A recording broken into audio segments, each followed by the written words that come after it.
कायद्यांचे छोटे छोटे पार्ट बघणार, कायदा काय आणि त्याचा आपल्याला काय रोजच्या ह्याच्यामध्ये काय त्याचा वापर करावा लागतो किंवा काय बघावं लागतं. आता मुंबई धारणा जमिनीचे तुकडे पाडण्यास प्रतिबंध करण्याबाबत व त्याची एकत्रीकरण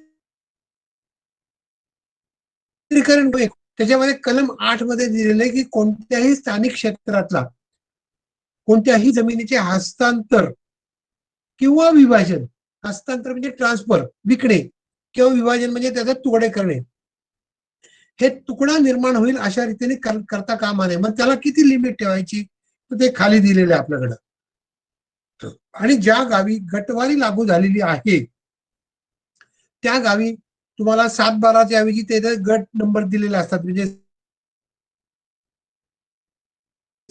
तुम्हाला कुठल्याही कलेक्टरच्या परवानगीशिवाय त्याला तुकडे पाडता येत नाहीत त्याच्यामध्ये.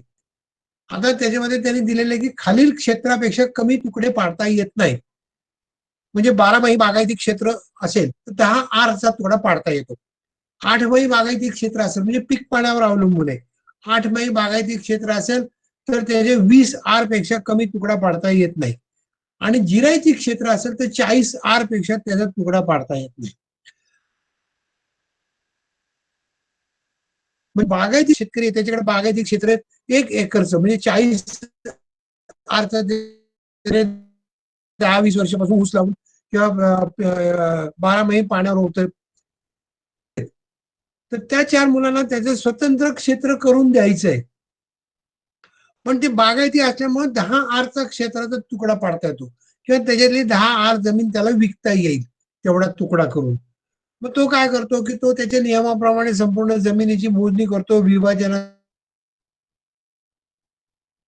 कागदपत्राकडे जातो, तहसीलदार ते मंजूर करतात, मोजणी खात्याकडे जातं, मोजणी खाते त्याच्याप्रमाणे जे काय तुकडे पाडलेले असतील त्याच्याप्रमाणे मोजणी करतं, त्याचे हिस्से हद्दी कायम करतं आणि त्याला तुकड्याची परवानगी देते 10 आर पर्यंतच फक्त. आता 10 आर एका मुलाच्या नावावर झालं, त्याला 2 मुलं झाले, तर ते 2 मुलं म्हणतात की आम्हाला वेगळं करून पाहिजे, तर त्यांना वेगळं नाही करून देता येणार, कारण आम्ही 10 आर पेक्षा बागायती क्षेत्राचा तुकडा कमी पाडत नाही. तसं 8 बागायती क्षेत्र असेल तर 20 आर पेक्षा कमी नाही आणि 40 आर पेक्षा येतच नाही. तर जिथे हे लोक करतात, प्लॉटिंग करतात आणि विकतात आणि ते सांगतात किंवा 11 आरच्या जमिनीत आम्ही देऊ, म्हणजे तुम्ही शेत आम्ही 11 आरची जमीन तुम्हाला देऊ. 11 आरची जमीन देणं याचा अर्थ ते काय करतात की 10 आरचा तुकडा पाडता येतो म्हणून 11 आर देतात, पण ती जमीन बागायती नसते, त्यामुळे ती त्या कायद्यामध्ये बसत नाही आणि नंतर त्याचे प्रॉब्लेम सुरू होतात, म्हणजे ते सुद्धा इलिगलच असतं त्याच्यामध्ये. म्हणजे डोंगरात लागलेलं आहे, झाडं लागलेली आहेत असं जिरायती क्षेत्र किंवा जिथे नुसतं पावसाच्या पाण्यावरच फक्त जिरायती जमीन होती ते जिरायती क्षेत्र, अशापेक्षा कमी क्षेत्राचे तुकडे पाडता येत नाही, विकता येत नाही आणि तुकडे पाडता येत नाही. करा पुढचं.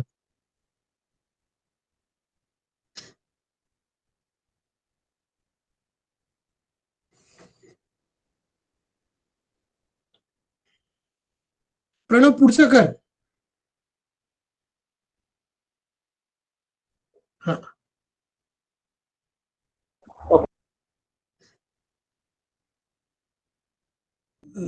30 नंबर 30 नंबर. हा agriculture land selling and holding act हा 1961 साली आला. त्या दिवशी ज्या वेळेला हा कायदा आला त्या दिवशीची परिस्थिती, त्या दिवशी एक व्यक्ती किंवा एक कुटुंब, एखाद्या एकत्र कुटुंब मॅनेजरच्या नावावर सगळ्या जमिनी असतात, म्हणजे ते कुटुंब जर जमीन असेल तर त्या दिवसापासून नंतर त्यांनी या कायद्यामध्ये उल्लेख केलेल्या क्षेत्रापेक्षा जास्ती जमीन असेल तर विकायची नाही आणि जास्ती जमीन विकत घ्यायची नाही. 61 सालापासून घ्यायची. त्यामुळे कुठलीही त्यांनी जमीन विकत घेणे किंवा विकणे याच्यावर प्रोहिबिटेड करून टाकलेलं होतं. आणि सरप्लस लँड त्याची अति ती सिलिंगची अंडरटेकन गव्हर्नमेंटने घेतली आणि त्याचं लोकांना वाटप करून दिलेलं. आता हे सुद्धा कायदा जो आहे हा फक्त जमिनीची पूर्ण भारतात जमीन जेवढी आहे ती सगळी एकत्र करायची आणि ह्या कायद्याच्या नियमात बसवायची त्या दिवशी. त्याच्यापेक्षा जास्ती जमीन विकत घ्यायची नाही किंवा असलेली जमीन विकायची नाही, असा त्याला तो कायदा लागलेला आहे. आता याच्यामध्ये काही सवलती दिल्यात. एका माणसाच्या नावावर समजा इतकी जमीन आहे आणि ते एका 4 फॅमिलीच्या 4 मेंबर, 5 मेंबर, 10 मेंबरच्या नावावर आहे.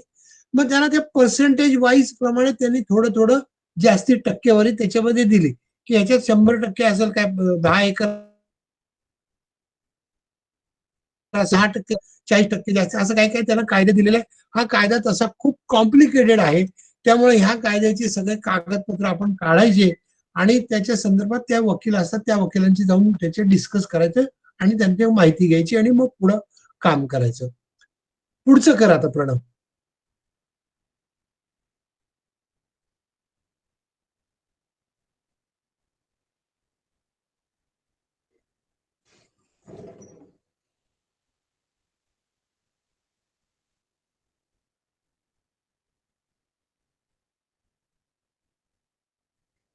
त्याच्यामध्ये सुद्धा त्याचं जे क्षेत्र ठरलेलं आहे जमिनीचं, कारण हे जमिनी सगळ्या शेतीच्या आहेत, त्या शेतीच्या जमिनी असल्यामुळे शेतीप्रमाणे पीक पाण्याप्रमाणे त्याचं क्षेत्र ठरलं.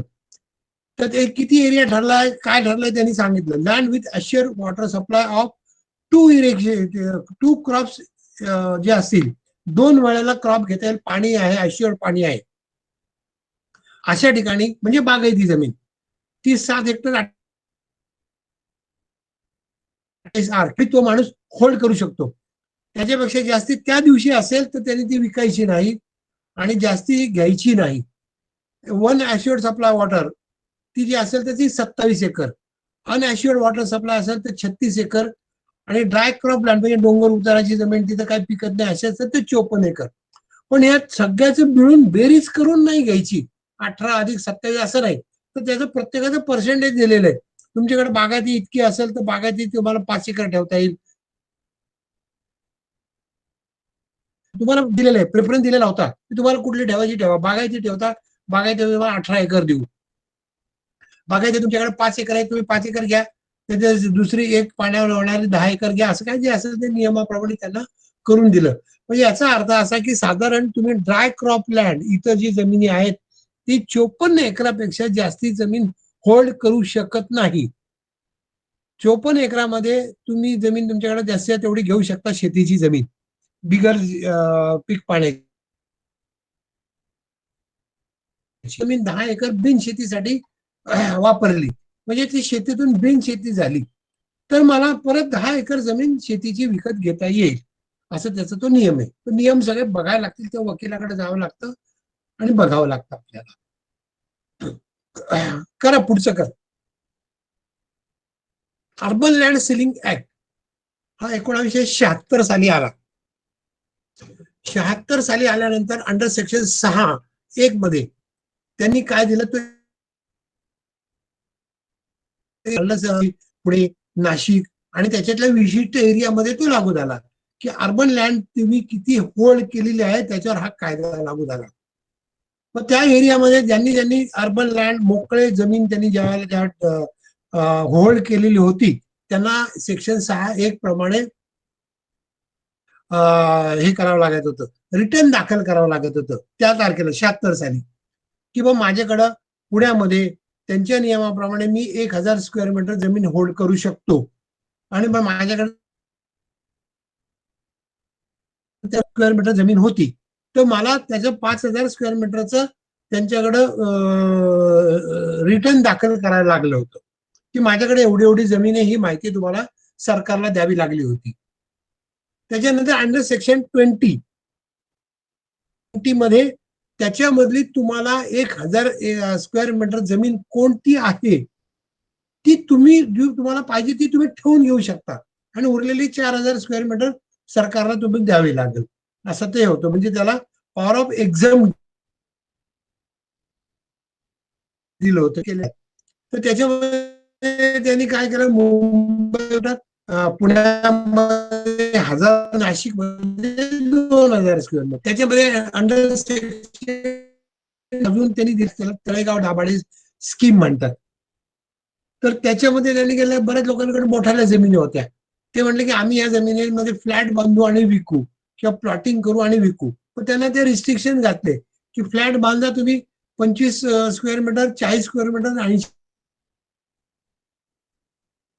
80 मोठे. त्याच्यानंतर प्लॉट करायचे असतील ते 100 स्क्वेअर मीटर, 250 स्क्वेअर मीटर आणि 500 स्क्वेअर मीटरचे प्लॉट करायचे आणि त्याच्यापैकी काही प्लॉट किंवा काही फ्लॅट सरकारला द्यायचे आणि उरलेले तुम्ही विकायचं.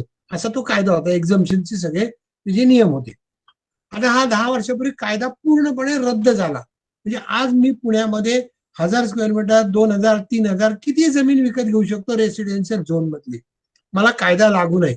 परंतु हा कायद्यामध्ये ज्या जुन्या प्रॉपर्टीज आहेत त्या जुन्या घेतलेले आहेत, सरकारचे नियम पाळलेले आहेत, त्यांना हा कायदा अजूनही लागू आहे. आता ह्याच्यातलं मी उदाहरण देतो तुम्हाला की आमच्याकडे एक सोसायटीमध्ये आमचा एक प्लॉट होता, 1200 स्क्वेअर मीटरचा प्लॉट होता. रजिस्टर्ड सोसायटी होती, एनए झालेला होता, 76 साली एनए झालेला होता, त्याच्यावर बांधकाम पण काही केलेलं होतं थोडस. त्यामुळे तुम्हाला रिटर्न दाखल करणं हे गरजेचं झालं की माझ्याकडे 1200 चौरस मीटर जमीन आहे त्या कायद्याप्रमाणे. मी सांगितल्यापैकी मला पाहिजे ती मी ठेवली. तो प्लॉट तिन्ही बाजूनी बंद, एकाच बाजूने रस्ता आहे. आणि मी काय केलं, रस्त्यापासून 1000 स्क्वेअर मीटर सोडली आणि मागच्या बाजूला त्यांना 200 स्क्वेअर मीटर जागा दाखवून दिली ही तुमची जागा, त्याला रस्ता नाही, काही नाही, काही नाही. तर मी रिटर्न दाखल केलं, माझं एक्झम्पशन हे गेलं, सगळं दाखल केलं, मोकळा झालो. आता कायदा रद्द झाल्यानंतर मला वाटलं कायदा रद्द झाला तर मी तिथं 1000 स्क्वेअर मीटरच्या जागी 1200 स्क्वेअर मीटर करून मी तिथं फ्लॅट बांधतो, कारण त्याची गरज आली आता. पण नाही, तुम्ही रिटर्न दाखल स्क्वेअर मीटर आहे, त्यांनी घेतलं नाही घेतलं काय केलं हे नंतरच्या गोष्टी, पण कागदोपत्री ही सरकारची मालकी झाली, त्याचे पैसे तुम्हाला मिळालेत किंवा तुम्ही त्यांना पैसे दिलेत हे सगळा भाग वेगळा. आता याच्यामुळे हे सगळं अडकलं. मग आता लोक त्याच्यामध्ये सांगायला लागले आमची एवढीशी जमीन तुम्ही अडकवली, असं झालंय तसं झालंय. त्याच्यानंतर आपल्याकडे आता बऱ्याचशा सोसायट्या पुनर्विकास सुरू झालेला आहे. ज्या सोसायट्या त्यांच्या नियमाप्रमाणे 21 प्रमाणे बांधलेले आहेत त्यांना पुनर्विकास करायचा आहे, त्यांनी परमिशन घेतलेले आहेत याच्या. मग त्याच्यातले फ्लॅट आणि त्याचं काय घ्यायला लागते. तर त्यामुळे याच्यामध्ये एक 4-5 वर्ष खूप गोंधळ चालला होता. तो गोंधळ आता फडणवीस सरकार असताना त्यांनी बऱ्यापैकी मिटवलेला आहे आणि त्यांनी सांगितलं की तुमच्याकडे काय जे आहे ते प्रपोजल आहे, जेवढी जमीन आहे त्याच्यावरचं काहीतरी प्रीमियम आम्हाला भरा, मोकळं करून घ्या आणि मग तुम्ही त्याच्यावर बांधकाम करा. म्हणजे अशा याच्यामध्ये बांधकाम करताना तुम्हाला कलेक्टर पहिल्यांदा युएलसीची परमिशन मागतो किंवा युएलसीची एनओसी मागतो किंवा युएलसी माझ्यापेक्षा कमी जागा होती आणि मला काही कायदा लागू नये याचं ऍफिडेव्हिट पण द्यावं लागतं एनए परमिशनच्या वेळेला. तेव्हा अशा गोष्टीमध्ये जर कुठं तुमची अडचण आली तर तुम्ही सगळ्या गोष्टी बघा, त्याच्या कायद्याचा अभ्यास करा आणि पुढे जा. कर प्रणव, पुढे कर.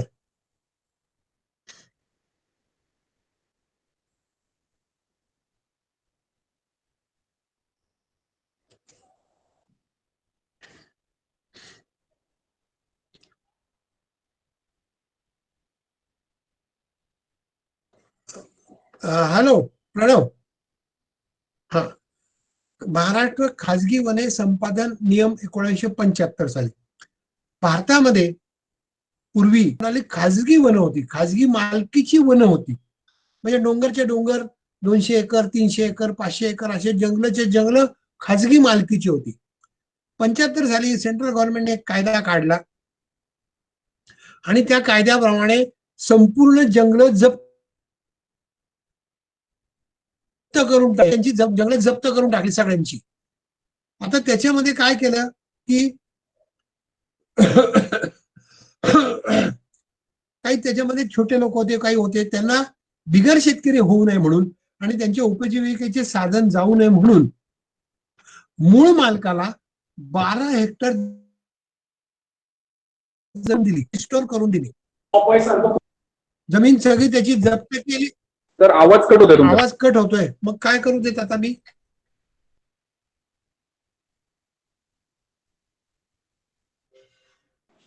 मध्येच कट होतोय फक्त, बाकी आता वाढवला, परत वाढवलाय.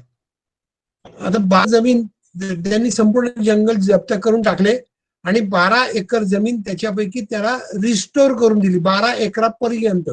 समजा एखाद्या 5 एकरचं जंगल आहे, रिस्टोर करून दिलं, म्हणजे जप्त केलं आणि रिस्टोर करून दिलं, याचा अर्थ नवीन शर्तीवर दिलेलं आहे त्यांनी त्याला.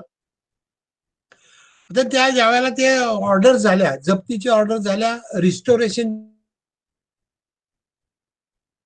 त्याच्यावर व्हायला पाहिजे होत्या की जमीन रिस्टोर करून दिलेली आहे, याचा अर्थ त्या जमिनी नवीन शर्तीवर दिलेल्या आहेत आणि त्या जमिनीचं कोणतंही काम करणं, खरेदी विक्री करणं हे वन खात्याच्या पूर्व परवानगीशिवाय करता येणार नाही, अशा त्या नोंदी व्हायला पाहिजे होत्या.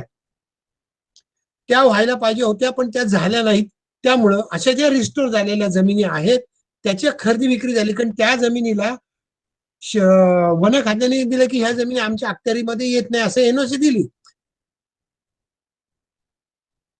झाली. त्याचं बांधकाम काही करता येत नाही, डेव्हलपमेंट काही करता येत नाही. त्यामुळे अशा जमिनीची तुम्हाला वन खात्याची पूर्व परवानगी घ्यावी लागते. पूर्व परवानगी दोन्ही बाजूने असेल, वन खात्याची जमीन असेल तर त्यांची परवानगी लागल, किंवा रिस्टोर केलेली असेल तर त्यांची एनओसी लागणार आहे त्याच्यामध्ये. आता तुम्हाला अशा जमिनीवर काहीही सुधारणा करायच्या असतील, काहीही डेव्हलप करायचं तुमच्या खाजगी वन, आता 5-6 वर्षापूर्वी काही अगोदर 10-15 वर्षापासून काही संस्था त्यांनी कोर्टाच्या निदर्शनास आणून दिलं की अशा 7-12वर त्याची नोंद झालेली नसल्यामुळे पर्यावरणाची हानी होती आहे आणि लोक काम करतात, खरेदी विक्री होतात, तर त्याच्यावर ताबडतोब काही ऍक्शन घ्यावी. मग सुप्रीम कोर्टाने ऍक्शन घेतली आणि 7-12वर त्याची नोंद करायचे हुकूम दिला. मग 7-12वर त्यांनी काय केलं की त्या 7-12वर खाजगी वन असं पहिली नोंद केली. हे कारण खाजगी वन आहे, त्याने मूळ मालकाला परत दिलेल्यामुळे खाजगी वन आहे. आपलं वन खात्याच्या पूर्व परवानगीशिवाय वन खाते 1980च्या तरतुदीप्रमाणे तरतुदीस पात्र असं त्याच्यावर शेरा पडला. म्हणजे वन खात्याच्या पूर्व परवानगीशिवाय तिथं कुठल्याही प्रकारची डेव्हलपमेंट करता येत नाही असं त्यांनी त्याच्यामध्ये नोंद करून ठेवलेली. तेव्हा अशा जमिनीत काही करायचं असेल तर तुम्हाला वन खात्याची पहिल्यांदी परमिशन घ्यावी लागते. मी एक 10-12 वर्षापूर्वी काही काम करण्याचा प्रयत्न केला अशा जमिनीचा होती, आणि त्याच्यानंतर खाजगी डोंगरावर असल्यामुळे ते वन होती, खाजगी वन होती, तर ती प्लॉटिंग केल्यानंतर घेतल्यानंतर त्या जमिनीवर हा शेरा पडल्यामुळं वन खात्याने आम्हाला नोटिसा दिल्या की हे प्लॉट आणि ही जमीन आमची आहे, असं त्यांनी आम्हाला नोटिसा दिल्या. मग त्या नोटिसा घेऊन आम्ही जाऊन ते जमीन प्रत्येक प्लॉट रिस्टोर केला, कारण 12 हेक्टर पेक्षा कमी आहे म्हणून तो रिस्टोर केला. 1-1 एकराचे प्लॉट होते, ते रिस्टोर करून घेतले मूळ मालकाच्या नावावर. मूळ मालकाचे म्हणजे आत्ताच्या मालकाच्या नावावर म्हटलं की ह्याच्यामध्ये कुठलंही बांधकाम करायचं असेल तर आमची परवानगी पाहिजे. म्हणजे ठीक आहे, मग ती संपूर्ण परवानगी येण्यासारखीच होती. मग त्याची सगळी फाईल तयार केली, पुणे वन खात्याला दिली. तेवढ्यामध्ये काहीतरी झालं, त्यांच्यामध्ये बरेच गोंधळ झाले, काही प्रकरण झाले. त्यावेळेला कोणी खडसे साहेब होते, त्यांच्यामुळं ते सगळं झालं. मग पुण्यातल्या वन खात्याची परमिशन काढून घेऊन टाकली आणि नागपूर वन खात्याकडे दिली, म्हणजे हेड ऑफिसला दिली. परत तिथे काही घोटाळे झाले, भोपाळ ती आता दिल्लीला गेली. म्हणजे दिल्ली केंद्रीय वन खात्याच्या परवानगीशिवाय अशा जमिनीमध्ये कुठल्याही प्रकारचे काम होत नाहीत. याचं सगळ्यात मोठं उदाहरण म्हणजे आपलं जी बॉर्डर आहे चायनाच्या बाजूला किंवा पाकिस्तानच्या बाजूला, ती सगळं डोंगर आहे. भले तिथे झाड आहेत नाही आहेत हा सगळ्या गोष्टी, पण तरी ती वन खात्याची अखत्यारी मधली जमीन आहे. म्हणजे तिथे कुठलीही डेव्हलपमेंट मिलिटरीला करताना वन खात्याची परवानगी घेतल्याशिवाय मग त्याच्यामध्ये खूप वेळ जातो, खूप प्रॉब्लेम होतात. ज्यावेळेला आपले जावडेकर वन खात्याचे मंत्री झाले त्यावेळेला त्यांनी त्याच्यामध्ये लक्ष घातलं आणि मिलिटरीसाठी खास परमिशन दिली की इंटरनॅशनल बॉर्डर पासून आतमध्ये 100 किलोमीटर पर्यंत मिलिटरीला त्या जमिनीवर पूर्व परवानगीशिवाय त्यांचे कामं करता येतील अशी ती परमिशन द्या. मिलिटरी पण अडकलेली होती त्याच्यामध्ये. त्यामुळे ह्या जमिनीचे सगळे कागदपत्र बघा आणि व्यवहार करा पुढे.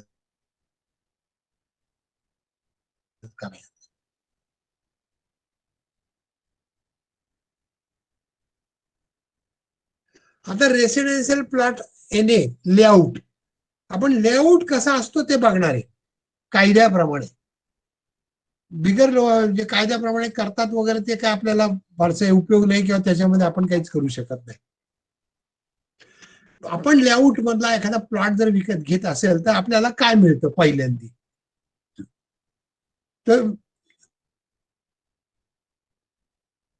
तर हा अथॉरिटीने सँक्शन केलेला असायला पाहिजे. म्हणजे म्युन्सिपल कमिशनर असेल, एडीटीपी असेल, कोणी असेल जे असेल ती, आणि त्याला एनए परमिशन पाहिजे, म्हणजे त्याची एनए ऑर्डर पाहिजे कलेक्टर कडून त्या जिल्ह्याच्या. त्याच्यानंतर लेआउट मध्ये काय दाखवलेलं असतं, त्याला लेआउटला पहिल्यांदा अप्रोच रोड असतो, जो काय त्यांच्या नियमाप्रमाणे असेल त्या रुंदीचा अप्रोच रोड त्याला असतो. म्हणजे 10 फुटाचा रस्ता आहे मग जाळ वगैरे असं काही नसतं. इंटरनल रोड्स असतात त्यांच्या नियमाप्रमाणे असतात. ॲम्युनिटी स्पेस, ओपन स्पेस सगळी सोडलेली असते, ते दाखवलेलं असतं, त्याची मापं दाखवलेली असतात, त्याचं क्षेत्रफळ दाखवलेलं असतं. त्याच्यानंतर आपण त्या प्लॉटिंग मधला जो प्लॉट घेतो त्या प्लॉटचं आपल्याला नकाशावर लोकेशन कळतं, प्लॉटचा नंबर कळतं, प्लॉटच्या चतुर्सीमा कळतात, प्लॉटचा एरिया असतं आणि प्लॉटचे लांबी रुंदीचे मापं कळतात, आणि त्याच्या बाजूला रस्ता आहे का नाही आहे, काय आहे, किती मीटरचा आहे, या सगळ्या गोष्टी आपल्याला कळतात. आणि मुख्य म्हणजे लोकेशन कळतं, आणि तेच लोकेशन जागेवर असायला पाहिजे त्याच्यामध्ये. म्युन्सिपल अथॉरिटी किंवा एडीटीपी यांच्याकडून, एडीटीपी म्हणजे assistant director of town planning, यांच्याकडून केलेली असते. आणि काही ठिकाणी काय करतात लोक, मोठं प्लॉटिंग आहे, मोठं जमीन आहे, त्या जमिनीमध्ये रोड आहे, रोडला बाजूला आहे, परंतु झोन नसतं, त्या झोन नसल्यामुळे तिथं परमिशन मिळत नाही रेसिडेन्शियलला. तर लोक काय करतात, त्याच्यातला एक 10 गुंठे 5 गुंठ्याचा धाब्यासाठी परमिशन घेतात त्याच्यावरती, आणि एने करून घेतात धाब्यासाठी, आणि ती एने ऑर्डर दाखवून, पण धाब्यासाठी फक्त परमिशन आहे, लेआउट मध्ये फक्त तो ताबा दिसतोय, लेआउट मध्ये कुठेही प्लॉटिंग वगैरे काही दिसत नाही आपल्याला. त्यामुळे जे आपले एने प्लॉट सँक्शन केलेले आहेत त्याच्यामध्ये तुम्हाला तुमचे प्लॉटच्या हद्दी, प्लॉटचा एरिया, प्लॉटचे माप, कोणत्या नंबरचा प्लॉट आहे, त्याचं काय क्षेत्र आहे, हे सगळ्या गोष्टी आपल्याला त्याच्यामध्ये मिळतात. कर पुढचं आता.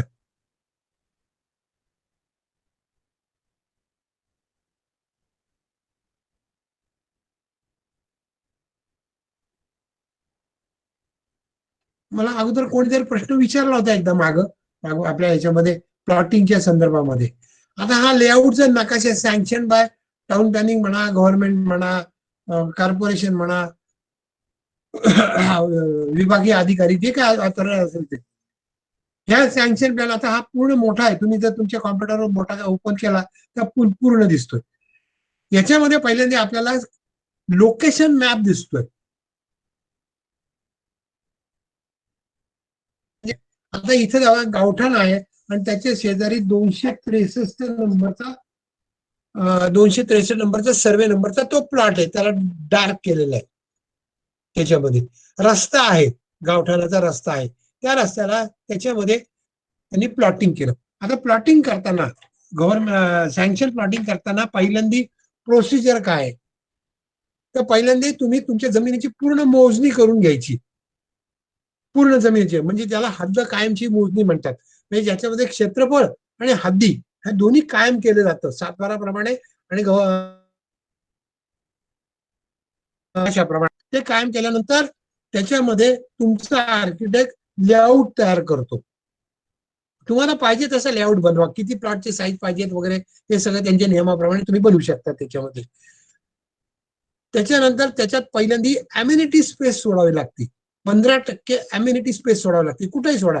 याच्या प्लॉटमध्ये बघा, इथे ओपन स्पेस आणि खाली अम्युनिटी स्पेस सोडलेली आहे, खालच्या लेआउटच्या बाजूला अम्युनिटी स्पेस.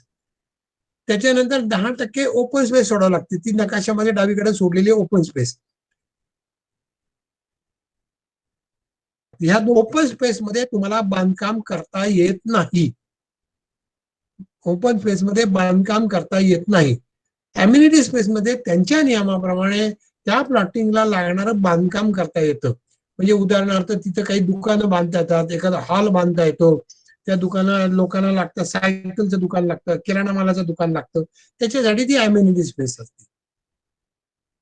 त्याच्यानंतर बघा इंटरनल रोड सोडलेले आहेत, 9 मीटरची इंटरनल रोड सोडले, नियमाप्रमाणे रस्ता नाही 4 मीटर तर सोडतो नाही, आमच्या नियमाप्रमाणे असेल तरच आम्ही त्याला मान्यता देणार आहे. प्रत्येक प्लॉटला नंबर दिलेला आहे, प्रत्येक प्लॉटचं क्षेत्र बाजूला लिहिलेलं असतं खाली, आणि प्रत्येक प्लॉटचे माप टाकलेले आहेत, आणि त्याचं लोकेशन फिक्स आहे, चतुर्सीमा फिक्स आहे. चतुर्सीमेला इथं फार महत्व येतं. तुमचा प्लॉट नंबर 25 धरला तर प्लॉट नंबर 25च्या दक्षिणेला ओपन स्पेस आहे, हे झाली चतुर्सीमा. म्हणजे लोकेशन तुम्हाला शोधावं लागतं, त्याच्यामध्ये सोपं पडतं शोधायला. हा असा लेआउट असतो. उजव्या हाताला त्यांनी शिक्का मारून त्याला नंबर दिलेला आणि त्याला परमिशन दिलेली लेआउटची. आता हा लेआउट तुम्ही तयार केल्यानंतर त्या लेआउट प्रमाणे तुम्ही सगळे कागदपत्र सहित बिनशेतीसाठी अर्ज दाखल करायचा. अर्ज दाखल केल्यानंतर तुमचं लेआउट टाउन प्लॅनिंग कडे जातो, तिथं तो मंजूर केला जातो. बरोबर आहे का नाही, रस्ते बरोबर सोडले का नाही, प्लॉटचं क्षेत्र बरोबर आहे का नाही, प्लॉटचं क्षेत्र सुद्धा किती असावं हे त्या बाजूच्या जमिनी गावांमध्ये असलेली वस्ती, त्याचं काहीतरी ए ग्रेड बी ग्रेड त्याच्याप्रमाणे मॅक्झिममला तुम्ही मोठं पण ठेवू शकता, त्याला काही नाही. त्या प्रत्येकाचं प्लॉटचं क्षेत्र बरोबर ठेवलं की नाही, नकाशे बरोबर काढले की नाही, रस्ता आहेत का नाही वगैरे सगळं बघितलं जातं. ते बघून ते मंजूर केलं जातं. मंजूर झालं, एनए पण मंजूर केला जातो. तुम्ही त्याचे पैसे भरले, चलन भरले, चलनाची मोजणीची फी भरावी लागते, एनएच्या मोजणीची पण फी भरावी लागते. मग ती भरल्यानंतर तुम्हाला एनएची मोजणी करून घ्यावी लागते. एनएची मोजणी करण्याच्या अगोदर तुमचा जो लेआउट सांगण्याच्या हद्दी कायम करून घ्याव्या लागतात. हा जसा लेआउट इथं आहे तसा जमिनीवर टाकायला लागतो, त्याची मार्किंग करावे लागतात, त्याचे काय कंपाऊंड करा, दगड ठेवा, काही करा, तेवढं त्याच्याप्रमाणे ते सगळं करावं लागतं. आणि मग एनएची मोजणी येते. एनएच्या मोजणीमध्ये कागदावर असलेल्या लेआउट प्रमाणे जागेवर सगळं आहे का नाही बघितलं जातं. एक प्लॉट जरी बदललेला असला तरी मंजूर केला जात नाही. तुम्ही एक तर नवीन लेआउट मंजूर करून घ्या किंवा ह्या लेआउट प्रमाणे जागेवर बदलून द्या, दोनच गोष्टी. नवीन लेआउट मंजूर करायचं असेल तर तुम्ही प्रपोजल द्या, परत त्याच्याप्रमाणे तुम्ही मंजूर करून घ्या. त्यामुळे त्याची मंजूर झाले, त्याच्या जागेवरचे खुणा वगैरे सगळ्या मंजूर झाल्या की तुम्हाला त्याचा नकाशा मिळतो आणि त्याचं एक सर्टिफिकेट मिळतं एरियाचं संपूर्णपणे. कारण ह्याच्यामध्ये तुम्ही रस्ते, अम्युनिटी स्पेस, ओपन स्पेस असं सगळं सोडलेलं असतं. मग त्याचं सगळं सर्टिफिकेट मिळतं.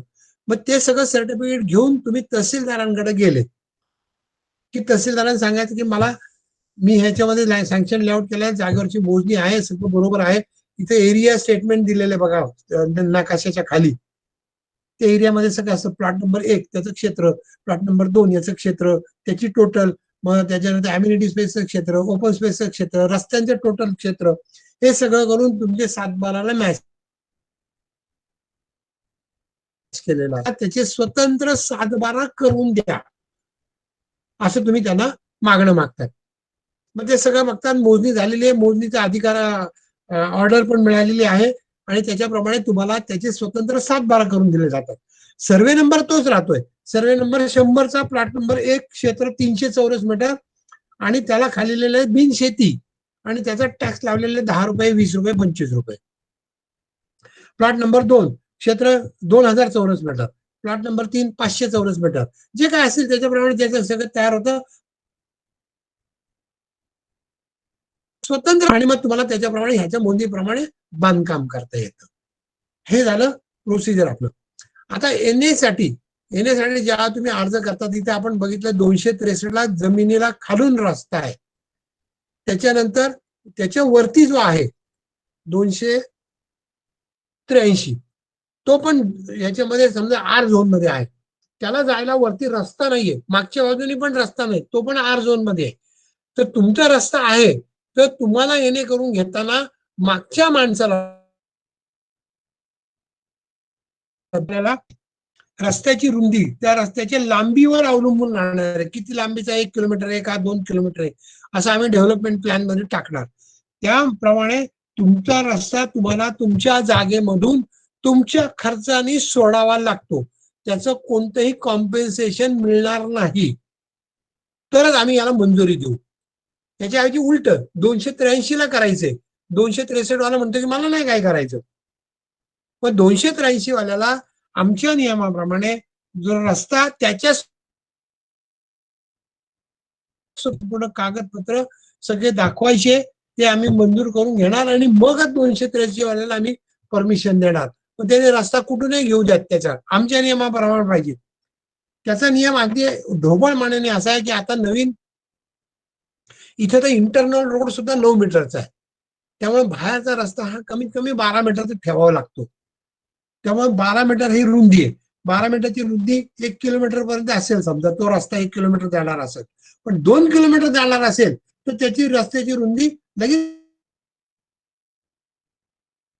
15 मीटर. त्या नियमाने 282 वाल्यांनी तो रस्ता विकत घ्यायचा, आम्हाला तो दाखवायचा आणि तो रस्ता सगळ्यांसाठी ओपन राहील, त्याच्यावर कोणाची मालकी राहणार नाही.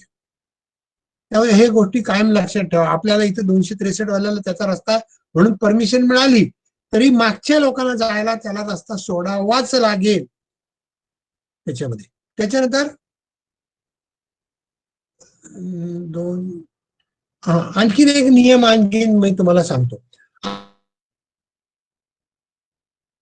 इथं हा आर झोन मध्ये नाहीये प्लॉट, परंतु नियम असा आहे सरकारचा पहिल्यापासूनचा, गावठाणाच्या बाउंड्री पासून, पूर्वीचा नियम सांगतो बरं का मी आता, गावठाण त्या गावाची लोकसंख्या 5,000 पेक्षा कमी असेल तर गावठाणांच्या बाउंड्री पासून पेरीफरीला 200 मीटर, पेरीफरी 200 मीटर आम्ही रेसिडेन्शियल झोन ऍझम करणार.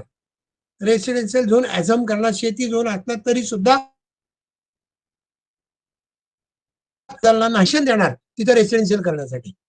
गावची लोकसंख्या 5,000 पेक्षा जास्ती आहे तर आम्ही त्याची पेरीफेरी 500 मीटर करणार. गावाच्या पेरीफेरी पासून गावठाणाची जी पेरीफेरी दाखवलेली इथे बघा, त्या पेरीफेरीवरून 500 मीटर करणार.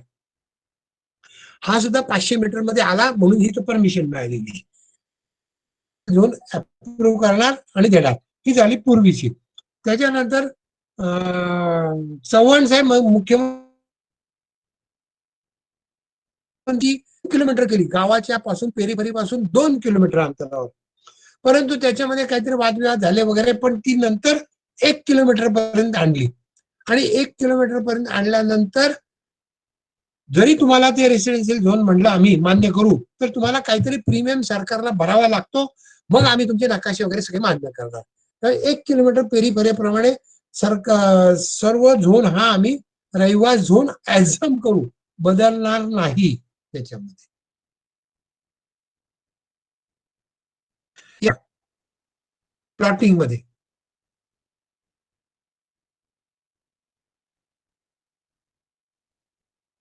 काही प्रश्न आहे? मोबाईलवर करू का परत?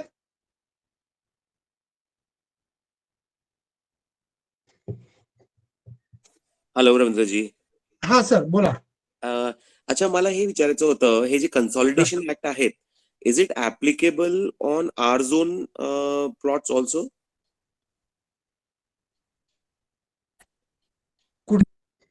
हे जे prevention of fragmentation consolidation act जे आहेत, तुकडाबंदी कायदा, तर हे that is applicable on R zone land also? हा, आता याच्यामध्ये बेस असा लक्षात घ्यायचा की ज्या जमिनीचं आम्ही झोनिंग करतो पण त्याचे शेतीचं स्टेटस बदलत नाही, जोपर्यंत तुम्ही तिथं परमिशन घेऊन लेआउट सँक्शन करून तिथं करत नाही. लेआउट मध्ये आता इथे 200 स्क्वेअर मीटर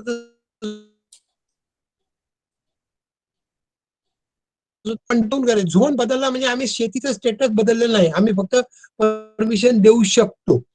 परंतु आता काही याच्यामध्ये जरा थोडस याच्यात बघून घ्यावं लागेल. पुणे महानगरपालिकेची हद्द कायम करून दिली की तिथं आम्ही तुम्हाला विचारणार पण नाही याच्यामध्ये, कारण ते शेतीमध्ये येतच नाहीये. हे जरा कन्फर्मेशन करावं लागतं कुठली जमीन कुठल्या याच्यामध्ये आली, त्याच्यासाठी झोन दाखला काढावा लागतो.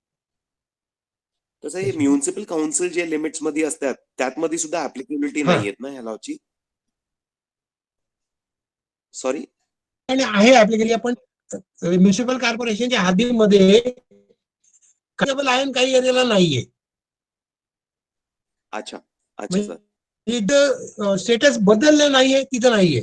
त्याच्यासाठी त्यांना तो GR काढावा लागतो की या सर्व जमिनी आम्ही याचे स्टेटस बदलून रेसिडेन्शियल स्टेटस केलेलं आहे. थोडंसं कॉम्प्लिकेटेड आहे, त्याच्यामध्ये करावं लागेल, तरी माहिती काढावी लागेल.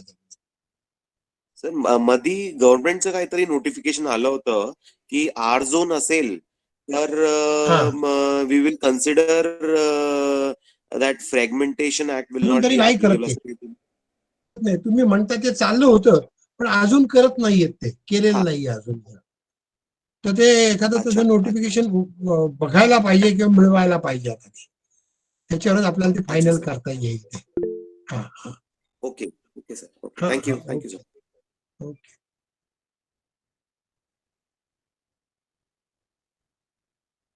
जायचं पुढे आपण आता.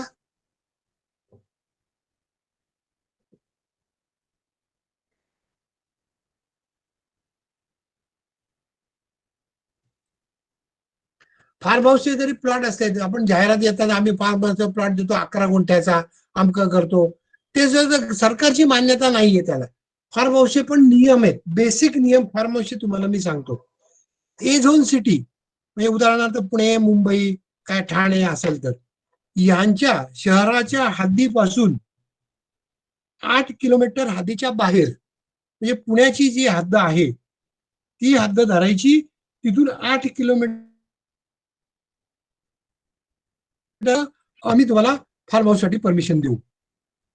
बी ग्रेड सिटीज वगैरे म्हणजे तालुका प्लेस वगैरे छोटे जिल्ह्याची तालुका, तिथं त्यांच्या सिटीच्या हद्दीच्या बाहेर 2 किलोमीटर अंतर सोडायचं आणि मग त्याच्या बाहेर आम्ही तुम्हाला फार्म हाऊस साठी परमिशन देऊ. मग फार्म हाऊस साठी झोन कोणताही असला तरी आम्हाला चालणार आहे.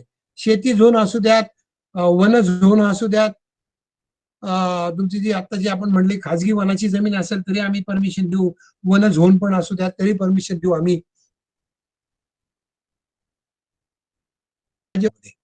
आता याचा नियम असा दिलेला बेसिकली की याला सुद्धा फार्म हाऊसच्या प्लॉटला जायला रस्ता पाहिजे. मेनली रस्ता पाहिजे हे तर नक्कीच. रस्ता असल्यानंतर तुम्हाला इंटरनल रोड त्याच्यामध्ये प्लॉटिंग प्रमाणे सोडावा लागणार आहे. तो एक रस्ता त्या नियमाप्रमाणे इंटरनल रोडला सोडावा लागतो. आता प्लॉटिंग असल्यामुळे आणि फार्म हाऊस असल्यामुळे याला एम्युनिटी स्पेस, ओपन स्पेस काही सोडावं लागत नाही. परंतु त्याच्यामध्ये दिलेले की तुमचा एरिया किती ठेवायचा, प्लॉटचा एरिया किती ठेवायचा. प्लॉटचा एरिया मिनिमम जसं आपण तुकडेबंदी कायद्यामध्ये बघितलं की बिन याच्या जमिनीसाठी 40 आरचा मिनिमम तुकडा पाडता येतो. तो नियम इथे ठेवलेला आहे आम्ही. 40 आरपेक्षा क्षेत्राचा कमी तुकडा पाडायचा नाही. आणि मग कोणाला असं वाटतं की मोठं करायचंय किंवा 2 लोकांना विकत घ्यायचं म्हणून मग सवलत दिली आम्ही त्याला 6000 स्क्वेअर मीटर म्हणजे 60 आरपेक्षा मोठं फार्म हाऊस आम्ही देणार नाही. मग आम्ही म्हटलं की 10 आरचं आम्ही 10 एकरचं आम्ही फार्म हाऊस बनवतो. हे त्याच्यात शेतकरी पाहिजे. फार्म हाऊस विकत घेता येतात, बिगर शेतकऱ्याला विकत घेता येतं. आता त्याच्यात काय करणार, 4000 स्क्वेअर मीटरचं जे आहे फार्म हाऊस तिथं आम्ही तुम्हाला 150 स्क्वेअर मीटर बांधायला परमिशन देणार. त्याला तुम्ही चौकट याला एरियाला भिंत बांधू शकता, तारेचं कुंपण घालू शकता. त्याच्यानंतर 150 स्क्वेअर मीटर मध्ये तुम्ही राहण्याची जागा बांधू शकता किंवा एखादं छोटं तुम्ही काही गाय वगैरे पाळली किंवा काही कोंबड्या पाळल्या त्याच्यासाठी पण करू शकता. असे हार्ड अँड फास्ट जास्ती करू की 6000 स्क्वेअर मीटर असेल तर त्याला दिलेले 400 स्क्वेअर मीटर आम्ही बांधायला परमिशन देणार. म्हणजे याचा अर्थ आम्ही असं ठेवतो की हे 600 स्क्वेअर मीटर 6000 स्क्वेअर मीटरचं फार्म हाऊस हे 2 लोक मिळून विकत घेऊ शकतील असं आम्ही ते दिलं. मग आता ह्या फार्म हाऊस मध्ये तुम्हाला काय पाहिजे असेल तर तुम्ही तुमची शेती करा, झाडं लावा, कुक्कुट पालन करा, काय करा ते आम्ही काही त्याला विचारणार नाही त्याच्यामध्ये. पण ह्याच्या सुद्धा लेआउट सँक्शन करून घ्यावं लागतं. NHA प्रोसिजर घ्यावं लागतं आणि हे शेती जमीन होत नाही. म्हणजे फार्म हाऊस विकत घेतलं तुम्ही शेतकरी होणार नाही. मी बिगर शेतकरीच आहे आणि बिनशेतीची जमीन मी विकत घेतलेली आहे याच्यामध्ये. तेव्हा ह्याचे नियम फार्म हाऊस प्लॉटचे हे असे आहेत. तेव्हा 11 गुंठ्याचे फार्म हाऊस प्लॉट विकतोय वगैरे असं काही नाही होत त्याच्यामध्ये, कारण ती काही बागायती जमीन नाहीये तिथं. ठीक आहे, करच पुढचं करा. आता हा आपण एक महसूल कोड म्हणजे MLRC 44, 45, 45, 46, 47 याच्याप्रमाणे बिनशेतीचे सगळं कार्य केलं जातं, म्हणजे किंवा प्रकरण मंजूर केले जातात. आता 44 मध्ये पहिल्यांदा कलेक्टरला त्यांनी ऑर्डर दिलेले आहेत की तुम्ही काय करायचं, बिनशेती करायची म्हणजे काय करायचं. आता मी जर कलेक्टरला अर्ज दिला, मी कोणी जर अर्ज दिला, तर ही लँड कशासाठी मी घेतलेली आहे, मी ही जमीन शेतीसाठी आहे, तर शेतीसाठी धारण केलेली आहे, पण मला याच्या काही टर्म्स कंडिशन मध्ये बदल करायचा. त्याच्यानंतर मी ही जमीन बिगर शेतीसाठी धारण केलेली आहे, मला काही क्षेत्रामध्ये बदल करायचा आहे, मला याची शेतीमध्ये रूपांतर करायचं. काहीही कारण असू द्या, तुम्ही कोणतेही कारण असू द्या, तुम्हाला बिनशेतीची परमिशन घ्यावीच लागणार. आणि कोणत्याही कारणासाठी तुम्ही बिनशेती करा, त्याची आम्हाला परमिशन घ्यावी लागणार. तुम्ही म्हटले की मला हे करायचं, फार्म हाऊस बांधायचं, बिनशेतीची परमिशन घ्या, मला पोल्ट्री फार्म घर बांधायची आहे, मला काही करायचं असेल तर तुम्ही खदान करायची आहे, माझ्या शेतीच्या जवळ मला दगडाची खाण आहे ती काढायची, तरी बिनशेतीची परमिशन घ्या, वीट भट्टी काढायची आहे, बिनशेतीची परमिशन घ्या. कुठल्याही नॉन ऍग्रिकल्चर करण्यासाठी तुम्हाला बिनशेतीचा अर्ज दाखल करावा लागतो. आता तुम्ही अर्ज दाखल केला कमिशनरच्या पुढे, कमिशनरला त्यांनी काय सांगितले की तुमचा अर्ज आल्यानंतर 7 दिवसाच्या आतमध्ये संबंधित माणसाला त्याची अॅक्नॉलेजमेंट द्यायची, पोच द्यायची. सगळ्या चौकशीची परमिशन ग्रँट केली किंवा नाही केली हे तुम्हाला 90 दिवसाच्या आतमध्ये सांगायचं. कलेक्टरने तुम्हाला 90 दिवसात सांगितलं नाही तर तुम्ही असं समजायचं की मला कलेक्टरने परमिशन मंजूर केलेली आहे आणि मी बिनशेती वापर चालू करायचा. हे झालं कायदा. परंतु असं कधीही होत नाही. कलेक्टर यांचे अनुभव इतके जुने आहेत, इतक्या वर्षापासून हे करतात, ते कधीच तुम्हाला ह्या कायद्याप्रमाणे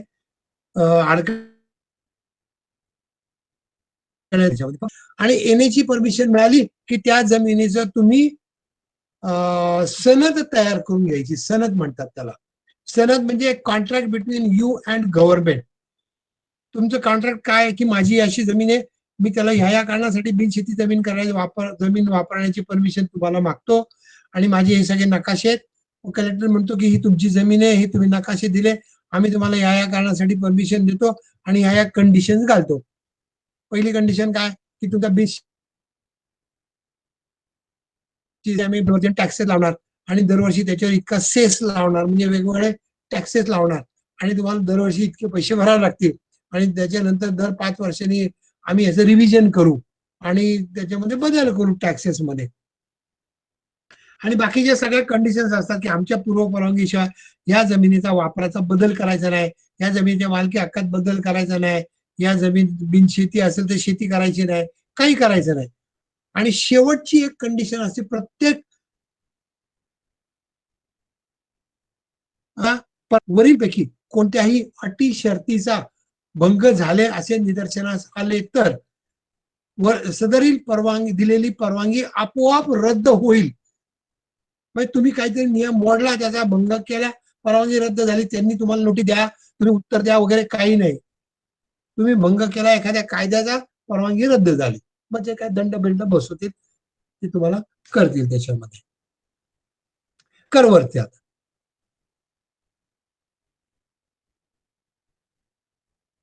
63(1)(a) बघितला. 63(1)(a) प्रमाणे इंडस्ट्रीसाठी जमीन खरेदी करण्यासाठी त्यांनी सवलत दिलेली आहे आपल्याला. आता जमीन खरेदी करण्याचा एक वर्षभराचा जो कालावधी होता तो आपला गेला इंडस्ट्रीसाठी. त्याच्यानंतर बिनशेतीसाठी परत आपल्याला एक वर्षभराचा कालावधी लागतो. मोजणी करा जमिनीचे, सगळे कागदपत्र काढा, आर्किटेक्ट नेमा, आर्किटेक्ट कडून ड्रॉइंग तयार करून घ्या, जमिनीचे सगळे बघा, आपल्याला काय पाहिजे हे सगळं करत एक वर्ष जातं. मग इंडस्ट्रीजला काहीच पर्पज होत नाही. त्यांचा वेळ वाचत नाही, म्हणून हा कायदा ऍडिशन केला. 63(1)(a) खाली घेतली जमीन किंवा स्वतःची जमीन असेल तर हे करायचं. याच्यामध्ये प्रोसिजर आहे, संपूर्ण प्रोसिजर येण्यासारखीच आहे, याच्यात काही बदल नाहीये. ती येण्यासारखी द्यायची, नकाशे, ड्रॉइंग्स, सगळ्या परमिशन, त्याच्यानंतर त्या जमिनीच्या संदर्भात असलेले कायदे बिदे हे सगळे तुम्ही बघायचे. सरकार काहीही बघणार नाही, कलेक्टर काही बघणार नाही, फक्त बघणार तुम्ही तोडला का नाही तोडला एवढंच बघणार. तर तुम्ही असेल, क्लिअर टायटल पाहिजे, कुठलेही तुम्ही रिझर्वेशन नको आहेत, industry come within 30 metres railway station, रेल्वेच्या ते सगळ्या तुम्ही बघायच्या. त्याच्यामध्ये हाय टेन्शन व्होल्टेज लाईन वगैरे जे येण्याचे नियम आहेत ते तुम्ही बघायचे.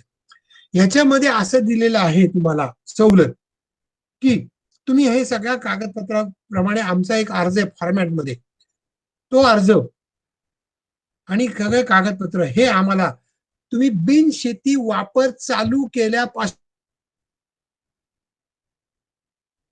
वापर म्हणजे तुम्ही त्या तुमच्या प्लॉटला भिंत बांधली म्हणजे बिनशेती वापर नाही, तुम्ही भिंत बांधा काही नका करू, पण ज्या वेळेला तुम्ही पाया खोदताल तिथं बिल्डिंग बांधण्याचा त्या दिवशी तुम्ही बिनशेती वापर चालू केला असं आम्ही गृहीत धरणार. मग तुम्ही 1 जानेवारीला केला तर तुम्ही 30 जानेवारीच्या आतमध्ये, 30 दिवसाच्या आतमध्ये सर्व कागदपत्रासहित कलेक्टर आणि तहसीलदार यांना नोटीस द्यायची, त्याला नोटीस म्हणतात. हे कागदपत्र की मी आमच्या आमच्या तारखेला याचा बिनशेती वापर चालू केलेला आहे आणि सगळे कागदपत्र त्याच्यावर परमिशन ग्रँट केलेली आहे.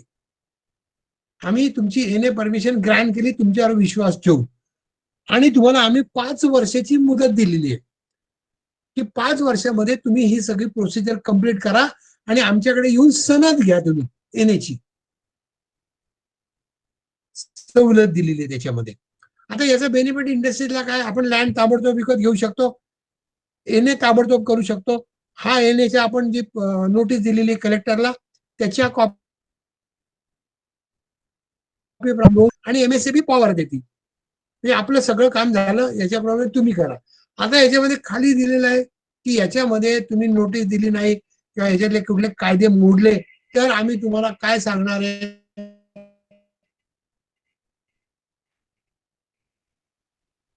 लेस दॅन 20 टाइम्स. नियमात नसेल तर ही लँड रिस्टोर करा ओरिजिनल यूजला, म्हणजे शेतीला करून टाका, संपलं, आम्ही काही म्हणणार नाही तुम्हाला. हा त्याची प्रोसिजर आहे त्याच्यामध्ये. त्याच्यामध्ये सगळे नियम पाळायचे आपण. करवरती प्रणव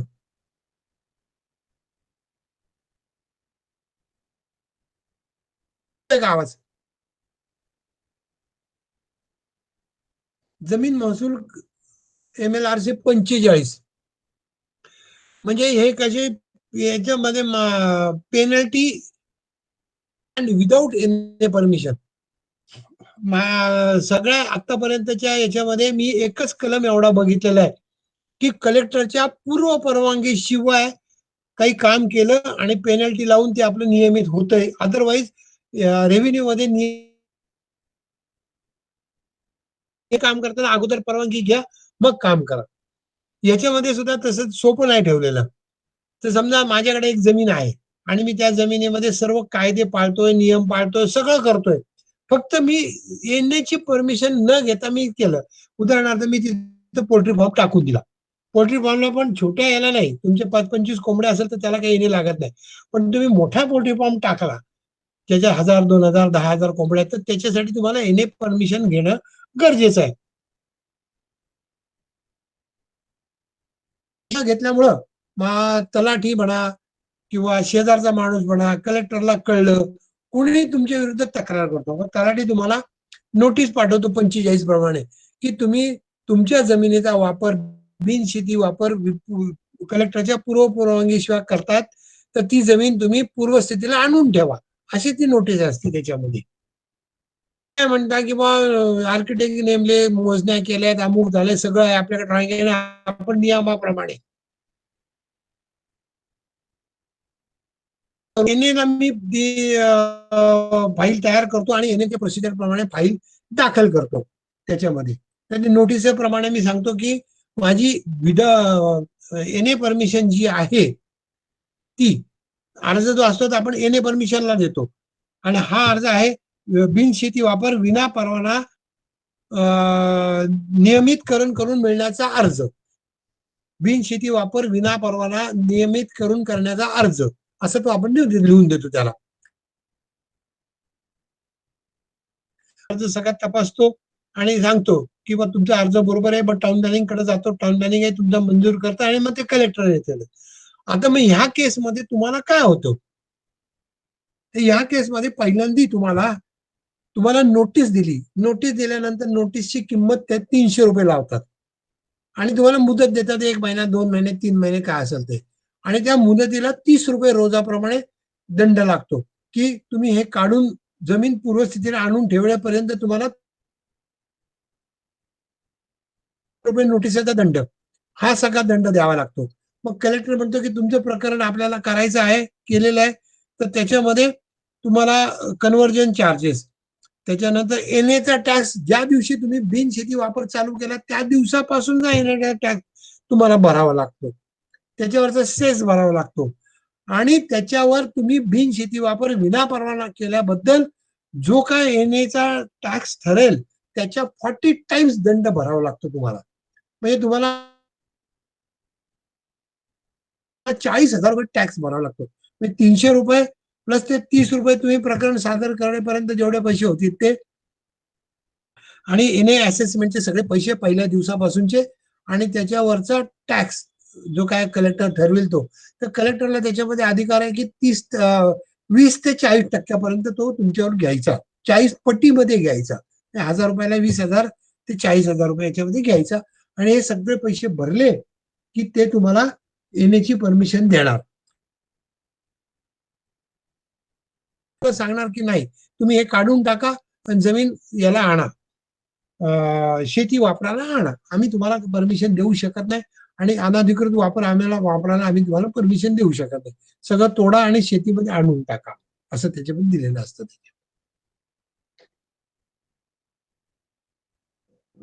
कर प्रणववरती कर. आता काय थांबूया का जायचं पुढं? आपण जेव्हा घेतो त्यावेळेला आपण काय पहिलं मागतो की तुझं मला लेआउट दाखव. बरोबर. ऑर्डर घेतो आपण. एनएच्या ऑर्डर मध्ये सगळी माहिती लिहिलेली असते की त्या जमिनीच्या पैकी किती क्षेत्र एनए केलेलं आहे आणि कुठल्याला परमिशन दिलेली आहे हे त्याच्यामध्ये लिहिलेलं असतं एनए ऑर्डर मध्ये. ठीक आहे. एनए ऑर्डर मध्ये धाब्यासाठी परमिशन दिली आहे का रेसिडेन्शियल लिहिलेलं असतं ऑर्डर मध्ये आणि त्याच्याप्रमाणे नकाशामध्ये. आता धाब्यासाठी 10 आरलाच परमिशन दिली तर तसं एनए ऑर्डर मध्ये लिहिलेलं असतं पूर्णपणे. बरोबर, म्हणजे क्षेत्रफळ त्याच्यात क्लिअर असते. क्लिअर असतं. मग मूळचं जमीनचं क्षेत्र आहे 15 एकर पैकी 10 गुंठ क्लिअर लिहिलेलं असतं सगळं. हो हो. एखादी एनए ऑर्डर आपल्या बुक आहे त्या एनए ऑर्डर त्याच्यामध्ये एनए ऑर्डर वाचायला तुम्हाला लक्षात येईल त्याच्यामध्ये.